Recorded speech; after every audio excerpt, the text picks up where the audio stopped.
this epic 10,000 calorie cheat day challenge. 10K video. This was my attempt at something that's really popular and has a lot of search hits, and I kind of use that.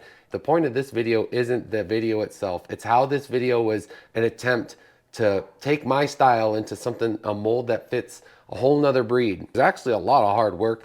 It was a ton of filming. And this is the video at this point. I think it took me 40 plus hours. It was the filming and the commitment to go get these foods and to plan it out and to schedule everything and to eat the food, workout, eat the food, workout, eat the food, workout. And that's what it was for pretty much most of the day. It was a very selfish day, and I acknowledge that, but I was trying to get this video out to start drawing people in because I was doing this bulk to beast series. Hey, if I draw people in with this and I get some new subs, that's fantastic, because now at least I've reached a few new people. You know, I had to be selfish for a day, and I can apologize and make that up around here, but those subs, you know, I may have lost if I, didn't do this video. That's what I thought, and I know better now. What was the purpose of this video? The 10K challenge. You could see at surface level, yeah, it had to do with calories, getting so much in a day. Yeah, it's kind of a viral challenge. Obviously, there was little health things I had about how I eat and stuff like that, but really this was bigger than that. It was a lot to take on. It was something I anticipated for a long time. It was actually supposed to be like my gem video. This was supposed to draw in this broader audience. It was actually an audience I was part of, as those who follow food challenges, follow these 10Ks, they watch them. It's entertaining. And bring them over to the side to say, hey, look, this is health and fitness in my world. Are you struggling? You know, you can do X, Y, and Z. This is how you can get healthier. This is my most viewed video, period. Unfortunately, I don't know that I got that many subs from it. As a matter of fact, I can only think of, at the time when it came out, I got one who was someone that I met. The only subs that I actually noticed when my sub count would go up would be when I would be out and about and meeting people and mentioning this stuff and just asking for support. Like, that's kind of what was most effective. And so kind of the point of this video is to get more subscribers to where I can start doing this health and fitness stuff and have people follow along, and it changed somebody's life. And they say, oh my gosh, this guy does this. I didn't know you could do X, Y, and Z. I always thought this was what it was to be healthy. So that's what this was designed to be. And I realized, there's limitations to how much you can do, not just for the human body and the human mind, but just in time. Like, that's what, right now I'm running out of time. And so I have so much time to finish these, and then I'm gonna go back to life. And this video, I didn't have a whole lot of time. So even though I planned it months in advance, there was a lot that went into this. So it was like I had to have, when I'm gonna do meals. And then at some point I decided to include someone else. And yeah, that was a blessing in disguise, because it brought another personality in, and it made the video more fun to do. And it was exciting.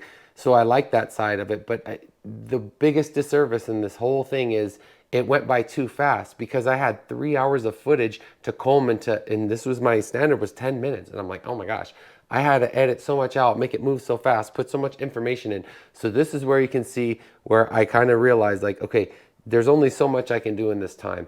And if I had to do another 10K video, it'd have to be longer, at least 20 minutes.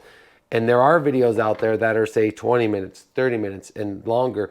But those are people who have tons of followers and subscribers, and they can get away with ums and so's, and you don't have to cut the time out because their audience is engaged enough to stay and sit through that. Where me, I have to cut all that stuff out because it's an opportunity. If I lose train of thought, boom, somebody's gone. They're watching another channel. It was a video that unfortunately had a lot of potential, but it just didn't meet the expectation and the intention that I had for it. I learned from that one though, and I had a good friend comment say, it was too fast, it was too much. That's where I think my editing got a little bit better. I got a little bit wiser with how I used the minutes and tried to back down a little bit. So the biggest lesson learned in this video for me is quality over quantity. And it would have been nice to just have, say, more from Corey. Oh, thank you for having me. I'm super pumped up.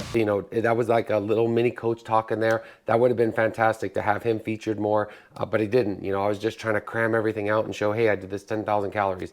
And it is something that if I do it again, I would do this a very different. And it's a potential, I have no idea at this point, but it's something that if now that I know and I've lived it, it's going to come down to taking more time in editing. So it would take me weeks rather than 3 days. I would give myself an opportunity to take the best parts and feature nice things and make sure it looks well done and cuts over nice. So that's kind of really the point.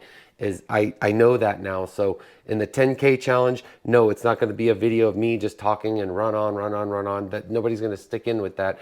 I think it would be more engaging and better and draw in to where there's still going to be some lessons in it, but I'm going to use those really wisely and for sure 100% incorporate others in this in some way or fashion. So till the next video, take care. Peace out.